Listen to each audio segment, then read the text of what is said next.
Everybody, I really want to see less of these types of incidents, especially when we're out riding motorcycles. We should be navigating threats and adapting to a lot of things. Remember, plan your ride. So what we're going to be talking about is this motorcycle cornering mistake. We have a wheelie crash, and then we got a second and even a third motorcycle mistake in the corner. So let's go ahead and talk about some of these things so that we could become better, smarter riders using the after-action review process. With that said, let's head to class and learn. All right, so we're going to be passing this vehicle. You know, you do you. It's a double yellow for a reason. Now we're going up to a turn. We're not set up for the turn, and we're going to go wide, and then we're going to crash. Ride your ride. You need to ride your ride. So if your buddy decides he wants to do this, look where he's at. He's ahead of you already. So even if he gets around this vehicle, he's still more prepped than you are when it comes to passing the vehicle on the turn. So we're going to get up to here. So now your buddy can do slow look, press, and roll. You're still speeding up to pass this Chevy. You're not doing slow look, press, and roll. So now we're going to get into our lane, and now we can start applying a little bit of brake pressure. But we're already going way too fast. We're going way too fast for this turn already, even though it doesn't look like it is. It looks like it's pretty easy to maintain, but the thing is, he couldn't do it. So if it looks easy for you, great. Either your skill level is really good or you don't understand that this is a sharp turn. I can't tell if it's a sharp turn or not. But I'm going to tell you right now, I'm going to base my knowledge and base my skill off this rider, and this rider couldn't do it. It's as simple as that. If this rider could, he would have done it. But he couldn't do it. So we need to be paying attention to that. After action review is going to indicate that whether it's a beginner, experienced, whatever, going too fast into a corner could push you outside your skill level. You got to be careful. I'm going to go a little wide. That's always what happens. Thankfully, no oncoming traffic, because that would have been worse. Ego, peer pressure, exactly, Cloudmaker. Don't let ego ride your ride. All right, so here we go. So wheelie, risk management. We're in intersection. Watch, the intersection's right there. Possible people. I know he can see it with more than we can see, but this is very high risk. Lots of pedestrians. I see traffic now. He's all over the place. And there's the speed wobbles, and we dump the bike. He's got full gear. Oh. Look how far he slid. Look at that. Look at that. It broke the pole. You guys see that? So check your body. In that situation, check your body, check everything. Look at the pole right there.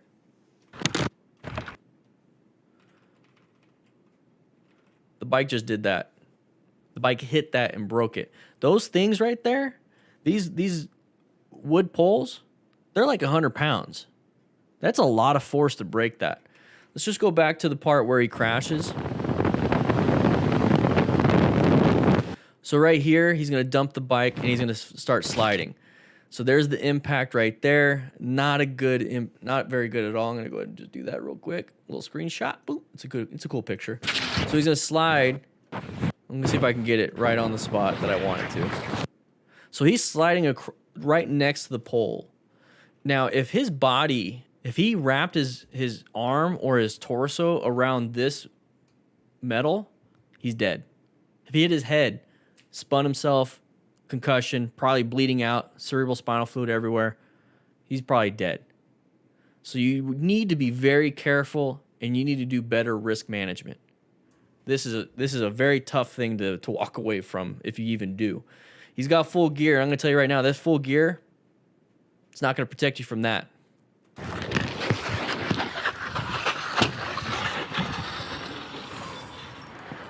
Oh, man. Woo-wee. All right, moving on. Yamaha R1 is moving through. Motoman is doing a great job with the videos. Okay, here we go. He's going to do, it's a Chevron's low side maybe. Oh, there it is. It looks wet. You see the visor. So there's water on the road, and he went on the paint. Let's go back just a little bit. So he's all over the place. Look at the speed. We're going 85. I'm going to assume kilometers per hour. You do your own assumptions. He's going to be riding. He's riding. It's wet out there. You see the chevrons at the very tippity top right over there. Boop. Little chevrons right there. That's going to indicate it's a sharp turn. It's a blind turn also, so you don't know what's happening. what he's going to do is going to go in, and his line got screwed up. So right now his body position is pretty good. You know, he's leaning over. I can't tell exactly too much with the actual body, but his head is moving down. But where do you think that tire is? That tire is on the paint. Okay, wet plus paint. Now we have too many factors that are going to contribute to the crash.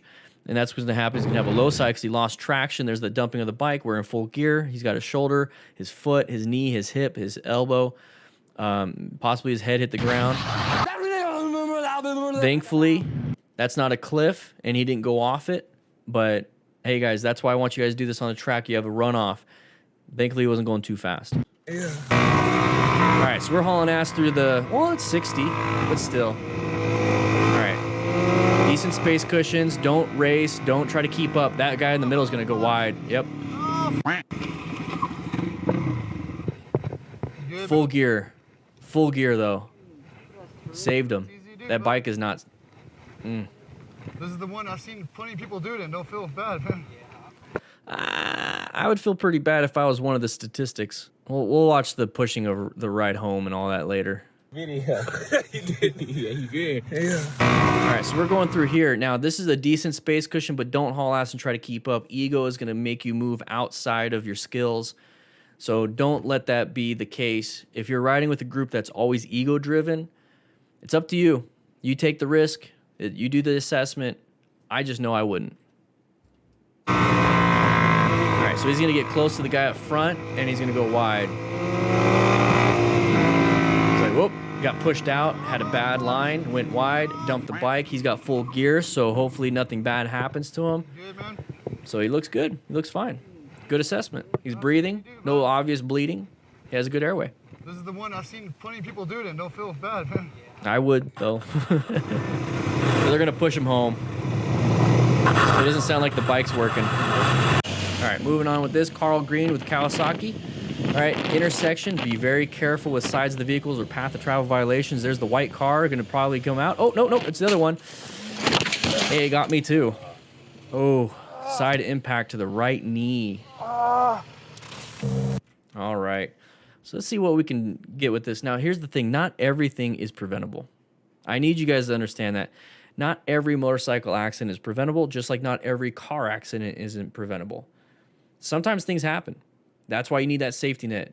Acquire and utilize personal protective equipment. There's a bunch of gear that's in the description right now, ddfmcrew.com/beginner gear. It's from Revzilla. It's an affiliate link. So if you're going to buy anything from Revzilla anyways, it supports the channel, but they have a nice list of beginner gear. So inexpensive gear that you could probably outfit your whole system, head to toe and fingers, for like $800. Definitely worth it. All right, so let's go back a little bit. So we're getting into this area. This is going to be that orange stage. Be prepped and ready. Maybe slow it down a little bit. He's going pretty slow already. Now, don't rush. Now, there's that line of sight problem. So that car that's behind this red car can't see us because we have a line of sight. I like green. Let's go back to green. Let's do this. Let's do this. No, I want the bright green. So this is that line of sight problem. We can't see anything past this car. Therefore, this person can't see us either. So we got to be very careful with this. It's just like I keep saying, when you're going through a haunted house, you're not going around corners hauling ass. You're going around the corner and you're looking, you're like, what's going on? Nothing there? Okay, cool. Now I can go. That's kind of what you do here. You wait until you can see. So right here, then I would see what they're doing. It looks like they're not going to stop. Then I apply the brakes. You don't accelerate when your line of sight is blocked. But now, when he said the whoa, this is the moment he perceived it. So that's a bad thing. So maybe we were white staged. But the thing is, we can't solve every issue. We can't mitigate every issue. Sometimes this happens. That's why you wear gear. Click the link in the description to enter to win hundreds of dollars in Revzilla gift cards. We're doing this every single month. So if you don't win right now, you can possibly win next month. But if you sign up as a tier 1 to tier 4, you get my ebook for free too. Check it out. Link is in the description. Link is in the description. Click, click, click. Link in description.